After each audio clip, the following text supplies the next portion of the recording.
Apelidado de a raposa prateada por causa da cor do seu cabelo e da sua capacidade misteriosa de frustrar os planos de quem quer que se interpusesse em seu caminho, Bruno tinha elegância e a distinção características de Cary Grant. Era eloquente e era formado tanto em engenharia como detinha um MBA. Entendia de econometria e era vice-presidente responsável pela divisão de energia elétrica da MEN e da maioria dos nossos projetos internacionais. Também era a escolha óbvia para ser o novo presidente da corporação, quando seu mentor, Jake Dalber, que estava ficando velho, se aposentasse. A exemplo da maioria dos funcionários da MEN, eu me sentia impressionado e aterrorizado por Bruno Zambotti. Pouco antes do almoço, foi convocado à sala de Bruno. Depois de uma conversa cordial sobre a Indonésia, ele disse algo que me fez pular para a borda da minha cadeira. Estou demitindo Howard Parker. Não precisamos entrar em detalhes, a não ser para dizer que ele perdeu a noção da realidade. O sorriso dele foi desconcertantemente agradável enquanto batia com o dedo contra um maço de papéis sobre a escrivaninha. 8% ao ano. Isso não é previsão de carga. Você acredita numa coisa dessas? Num país com o potencial da Indonésia. O sorriso dele se apagou e ele me olhou diretamente nos olhos. Charlie Lingott me disse que as suas previsões econômicas acertaram direto no alvo e que justificam um crescimento de carga entre 17 e 20%. Isso está correio. Eu lhe garanti que sim. Ele se levantou e me estendeu a mão. Meus parabéns. Você acaba de ser promovido. Talvez eu devesse ter saído para comemorar em um restaurante sofisticado com outros funcionários da MEN, ou mesmo sozinho. No entanto, só conseguia pensar em Claudine.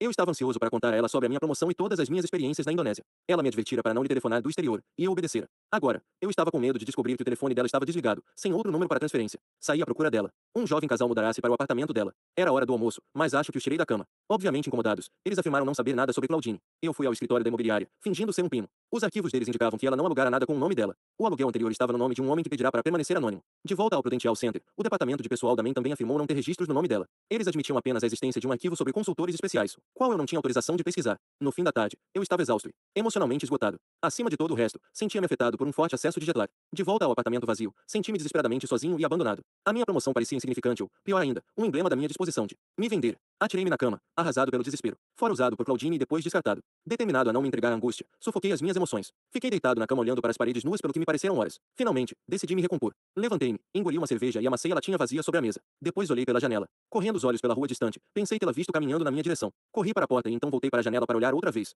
A mulher se aproximara. Eu via que era bonita, e que o seu modo de caminhar lembrava de Claudine, mas não era Claudine. Meu coração parou e os meus sentimentos passaram da raiva e abominação para o medo. Uma imagem refugiu à minha frente de Claudine caindo sob uma chuva de balas, assassinada. Afastei a imagem dos pensamentos, tomei 2 comprimidos de calmante e me afundei no sono. Na manhã seguinte, uma ligação do departamento de pessoal da MEN me acordou do estupor. O chefe do departamento, Paul Mormino, assegurava que entendia a minha necessidade de descansar, mas precisava que eu fosse lá com urgência naquela tarde. Tenho boas notícias, disse ele. A melhor coisa que podia lhe acontecer. Atendi ao chamado e fiquei sabendo que Bruno honrara a promessa. Eu não só havia sido promovido para o posto anterior de Howard. Receberá o título de economista-chefe e um aumento de salário. Aquilo me animou um bocado. Tirei a tarde de folga e perambulei pela margem do rio Charles com uma garrafa de cerveja. Enquanto permanecia sentado ali, observando os veleiros e acalentando um misto de jet lag e ressaca, convenci-me de que Claudine fizera o seu trabalho e passará para a próxima tarefa. Ela sempre deixará bem claro a necessidade de sigilo. Ela me telefonaria. Mormino estava certo. O meu jet lag e a minha ansiedade se dissiparam. Durante as semanas seguintes, tentei não pensar mais em Claudine. Concentrei-me em redigir o meu relatório sobre a economia, Indonésia e em refazer as previsões de carga de Howard. Preparei o tipo de estudo que os meus chefes queriam ver, um crescimento na demanda de energia elétrica da ordem de 19% ao ano durante 12 anos depois que o novo sistema estivesse concluído, caindo para 17% pelos 8 anos seguintes e depois estabilizando-se em 15% para os remanescentes dos 25 anos de projeção.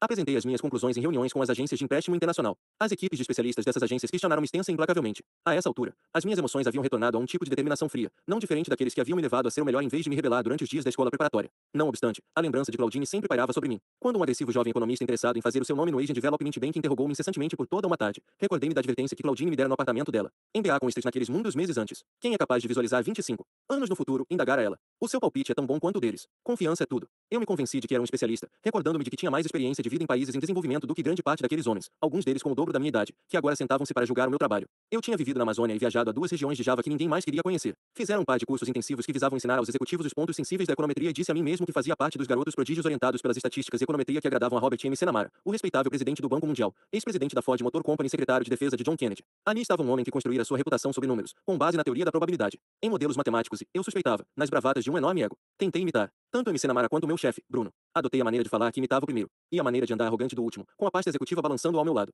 Olhando em retrospecto, tenho de admirar o meu descaramento. Na verdade, a minha experiência era extremamente limitada, mas o que me faltava em treinamento e conhecimento eu completava com audácia. E funcionou. Por fim, a equipe de especialistas estampou os meus relatórios com os seus selos de aprovação. Durante os meses seguintes, compareci a reuniões em Teherã, Caracas, cidade da Guatemala, Londres, Viena e Washington DC. Conheci personalidades famosas, incluindo Chaduíra, os ex-presidentes de diversos países, e Robert M. Senamar em pessoa. Como a escola preparatória, esse era um mundo de homens. Eu estava impressionado com até que ponto meu novo título e os resultados dos meus recentes sucessos ante as agências de empréstimos internacionais afetaram as atitudes das pessoas em relação a mim. No início, todas as atenções se voltaram para minha cabeça. Eu comecei a me considerar como um melim que podia acenar com a mão sobre um país, fazendo com que ele se animasse de repente, com as indústrias brotando como flores. Depois, eu fiquei desiludido. Questionei os meus próprios motivos seus de todas as pessoas com quem trabalhava. Parecia que um título pomposo, um PhD, pouco ajudaria uma pessoa a entender a condição de um leproso que vivia ao lado de um esgoto sem juraria, e duvidava que uma queda para manipular estatísticas capacitaria uma pessoa a prever o futuro. Quanto mais eu conhecia as pessoas que tomavam as decisões que mudavam a face do mundo, mais cético eu me tornava quanto à capacidade delas e seus objetivos. Olhando para os rostos perfilados ao redor das mesas de reuniões, eu me via lutando arduamente para conter a minha raiva. No fim, contudo, essa perspectiva também mudou. Eu acabei entendendo que a maioria daqueles homens acreditava que estava fazendo a coisa certa. Como Charlie, eles estavam convencidos de que o comunismo e o terrorismo eram forças malignas, em vez de reações previsíveis a decisões que eles e seus predecessores tomavam, e que eles tinham um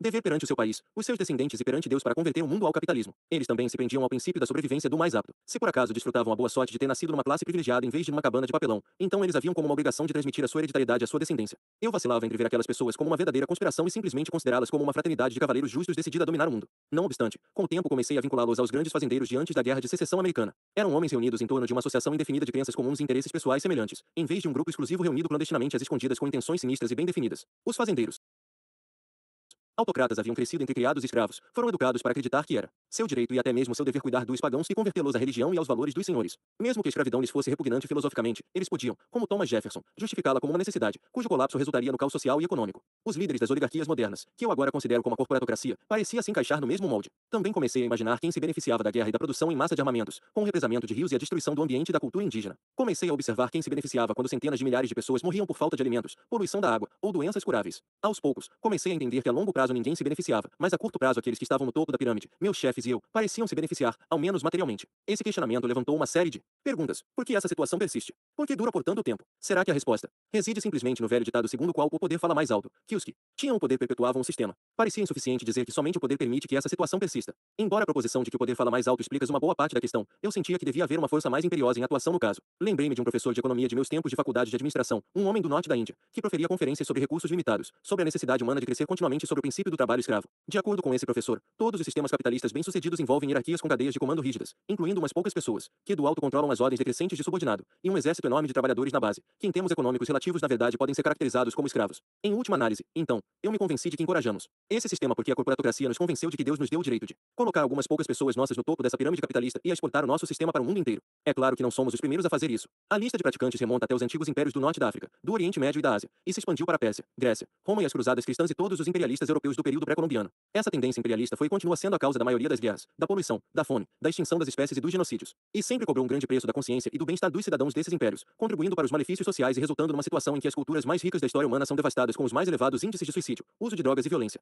Eu refleti amplamente sobre essas questões, mas evitei considerar a natureza do meu próprio papel em tudo aquilo. Tentei pensar em mim não como uma mas como um economista-chefe. Soava tão mais legítimo. E se eu precisasse de alguma confirmação, podia olhar para os meus recibos de pagamento. Eram todos da MEN, uma corporação privada. Eu não recebia um centavo da ASN nem de nenhuma agência do governo. E assim eu acabei me convencendo. Quase. Uma tarde Bruno me chamou à sala dele. Ele se aproximou da minha cadeira e me deu um tapinha nas costas. Você fez um excelente trabalho, disse em tom satisfeito. Para demonstrar o nosso reconhecimento, vamos lhe dar a oportunidade da sua vida, algo que poucos homens jamais recebem. Mesmo com o dobro da sua idade e herói do Panamá, cheguei ao aeroporto internacional Tocumen do Panamá numa noite de abril de 1972, debaixo de um verdadeiro dilúvio tropical. Como era comum na época, dividi um táxi com vários outros executivos, e como falava espanhol, acabei no assento da frente ao lado do motorista. Olhava sem ver nada pelo para-brisa do táxi. Através da chuva, os faróis iluminavam um retrato num enorme cartaz de um homem bem apessoado com sobrancelhas grossas e olhos brilhantes. Um lado do seu chapéu de abas largas dobrava-se para cima. Eu o reconheci como herói do moderno Panamá, Ornato Rijos. Eu tinha me preparado para essa viagem como de costume, frequentando a seção de referência da Livraria Municipal de Boston. Sabia que uma das razões da popularidade de Torrijos entre o seu povo era que ele era um firme defensor tanto dos direitos de autonomia do Panamá quanto as suas reivindicações de soberania sobre o Canal do Panamá. Ele estava determinado a evitar que o país sob a sua liderança caísse nas mesmas armadilhas da sua história ignominiosa.